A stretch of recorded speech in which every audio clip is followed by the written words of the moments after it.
हमें तो ऐसा लगता है कि वो हम लोगों की यही चाहत है कि वो नेतृत्व करें हम लोगों का। अध्यक्ष जी, बस ऐसे ही। अध्यक्ष जी दिख ही नहीं रहे हैं, कहाँ है? आइए ना अध्यक्ष जी इधर आइए, अध्यक्ष जी। हाँ, बीच में हो जाइए। तो नामांकन के समय में अवधेश द्विवेदी नहीं दिखे, बगावती लगभग दिख रही है। अवधेश द्विवेदी इस टाइम पे बगावती के रूप में देखा जा रहा है। चाहिए जो मुस्लिम प्रधानों को बुला के धमका रहे हैं, उस दिशा में आप लोगों का, आप चौथे स्तंभ है, आपको उस दिशा में कदम उठाना चाहिए। तो आज बात करेंगे अंबेडकर नगर कटहरी। कटहरी में एक तरफ भाजपा से धर्मराज निषाद हैं, दूसरी तरफ शोभावती वर्मा, लालजी वर्मा सांसद जी की वाइफ हैं, और तीसरी बसपा के कैंडिडेट अमित कुमार वर्मा है। अब बात करेंगे यहाँ मजबूती की, तो मजबूती अगर देखी जाए तो लालजी वर्मा की मजबूती काफी दिखी है। आप सन 2017 में देखेंगे तो बसपा से प्रत्याशी लालजी वर्मा थे और ये जीते थे लगभग 6,500 या 7,000 वोटों से, और दूसरी तरफ भाजपा से थे अवधेश द्विवेदी, ये मतलब वही 6-7 हजार अंतरों से हारे थे। हालांकि मुकाबला काफी टक्कर का तब भी था। फिर चुनाव हुआ सन 2022 में, और सन 2022 में जब चुनाव हुआ तब की बार वो जीत हार का जो आंकड़ा था वो लगभग 500 बढ़ गया, यानी कि लगभग 7,500-8,000 के करीब में पहुंच गया। फिर इसके बाद भी लालजी वर्मा ही यहाँ के विधायक बनते हैं कटहरी से। बसपा यहाँ पर तीसरी नंबर पे 17 में थी, 22 में भी थी। अब यहाँ पर लोकसभा चुनाव हुए, लालजी वर्मा जी वही विधायक, कटहरी के विधायक लालजी वर्मा यहाँ से सांसद बनते हैं अंबेडकर नगर से, और उनकी बड़ी जीत होती लगभग 1,40,000 वोटों से। अब कटहरी की बात हो रही तो कटहरी में लालजी वर्मा को लोकसभा चुनाव में अगर देखा जाए, कटहरी के बूथ पर लालजी वर्मा को 1,07,000 वोट मिले, 1,07,000 वोट मिले। ऐसे में माना यह जा रहा था कि लालजी वर्मा यहां से उनकी जीत लगभग पक्की है, और उन्हीं का दबदबा पहले था अब भी है। पर अमित कुमार वर्मा और धर्मराज निषाद यानी कि भाजपा और सपा, मतलब भाजपा और बसपा के आने की वजह से ये सीट थोड़ी सी त्रिकोणीय हो जा रही है। बहुजन समाज पार्टी जब से सीटें खाली हुई हैं तब से लगातार बड़ी मजबूती से बूथ पर जाकर के अपनी तैयारी कर रही है, और बहुत मजबूती से हम लोग चुनाव लड़ेंगे और जीतेंगे। कटहरी का क्या परिणाम आपको नजर आता है? कटहरी तो निश्चित है।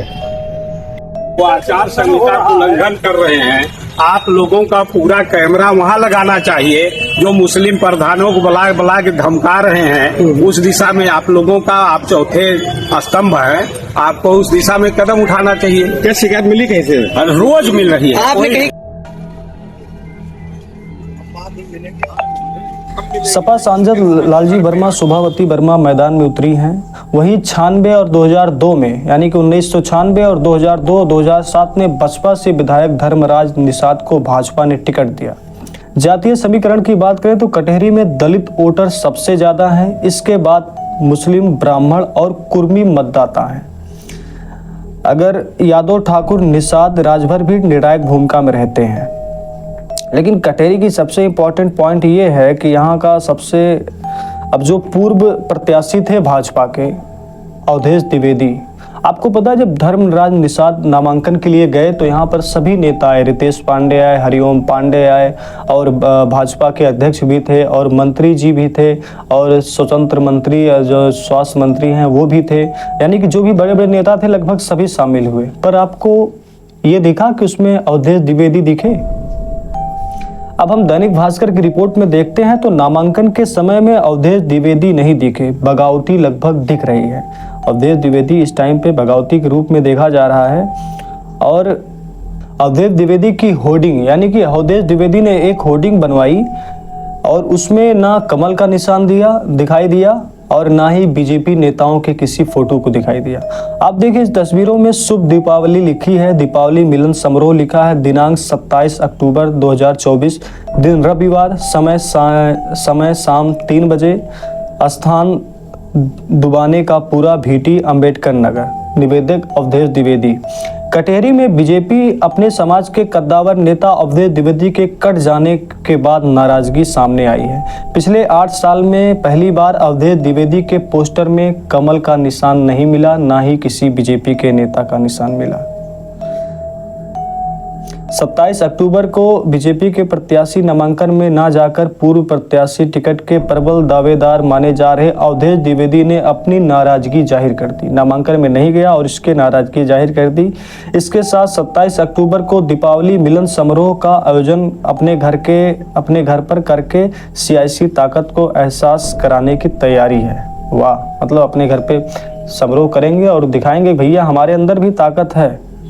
और उनके पोस्टर से तो निकल ही गया। अब ये बताइए, जहां निषाद को, भाजपा ने निषाद को टिकट दिया है, धर्मराज निषाद को, क्योंकि अगर हम जातीय समीकरण को देखें तो निषाद यहाँ पर सबसे उच्च जात में मानी जाती है और सबसे ज़्यादा संख्या निषाद की है। इसके बाद ब्राह्मण, फिर कुर्मी, फिर मुस्लिम, फिर इसके बाद अन्य सभी हैं। तो निषाद को जोड़ने की तैयारी हो रही है। पर अवधेश द्विवेदी अगर बगावती तेवर में दिखाई देते हैं तो क्या इनका जो स्वर्ण और ब्राह्मण वोट माना जाता है, ये थोड़ा सा बिखराव नहीं होगा? दैनिक भास्कर की रिपोर्ट में लिखा है कि अगर ऐसा ही दिखाई दिया तो माहौल यहां पर भाजपा के लिए बिगड़ सकता है। आप खुद सोचिए कि 6,000, 7,000 या 6,500, 7,500 वोटों से हारने वाले प्रत्याशी अगर बगावती में आ जाएंगे तो उनके साथ जो वोट समर्थक थे उनके, अब तो ये गड़बड़ कर देंगे, तो कैसे जीत हो जाएगी? बगावती तेवर तो दिख रहा है। अमित कुमार वर्मा जी आए हैं बसपा से। ये कमजोर कहीं ना कहीं थोड़ा मोड़ा या फिर ज्यादा भी कर सकते हैं वर्मा, यानी कि कुर्मी जो मतदाता हैं वो उनको कम करने की कोशिश की जाएगी। अगर कुर्मी मतदाता की माने तो यहाँ पर कुर्मी मतदाता ज्यादा सपोर्ट लालजी वर्मा को करता था, पर अमित कुमार वर्मा के आने की वजह से यहाँ पर कुछ ना कुछ तो गड़बड़ मामला हो ही जाएगा। पर मुस्लिम यादव की बात करें तो वो भी सपा के साथ तो रहेंगे, मतलब इनका वोट मिलेगा। तो लगभग मैं अभी इस टाइम पे मान रहा हूँ अगर दलित और वर्मा को अच्छे से जोड़ने में कामयाब अमित कुमार वर्मा होते हैं तो माहौल उनके तरफ में है। यहाँ पर माहौल अब 3 प्रकार में है, लेकिन खास जो लड़ाई है बीजेपी और सपा में है, लालजी वर्मा और धर्मराज निषाद में है। अभी धर्मराज निषाद जो है नामांकन के बाद जो रैली हुई थी उसमें भाषण दे रहे थे, तो भाषण देते देते समय में उनका कहीं से जुबान थोड़ा सा पिछला। उन्होंने कहा कि 13 नवंबर को बटन दबाना है, वो भी हाथी का बटन दबाना है। फिर उसके बाद उन्होंने कहा नहीं भैया, हाथी नहीं, कमल का दबाना है। मतलब वो अब बीएसपी में थे तो उनकी एक आदत सी बनी हुई थी कि हाथी का बटन दबाएं, सामने वाली बटन दबाएं, तो वैसे वो बोल गए।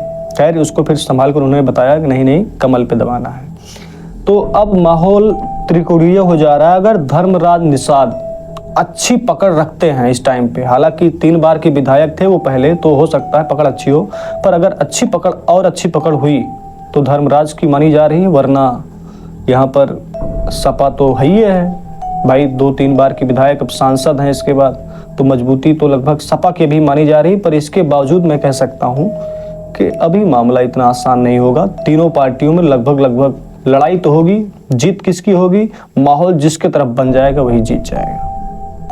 अब एक तरफ निषाद जुड़ेंगे तो दूसरी तरफ ब्राह्मण कटेंगे अवधेश द्विवेदी की वजह से, बगावती तेवर अवधेश द्विवेदी की। नमस्कार, धन्यवाद। आपकी राय क्या है आप जरूर बताइएगा। आगे भी जो जानकारी हमको मिलेगी हम कटेरी से जुड़ी हुई जानकारी आपके सामने रखेंगे। धन्यवाद, नमस्कार।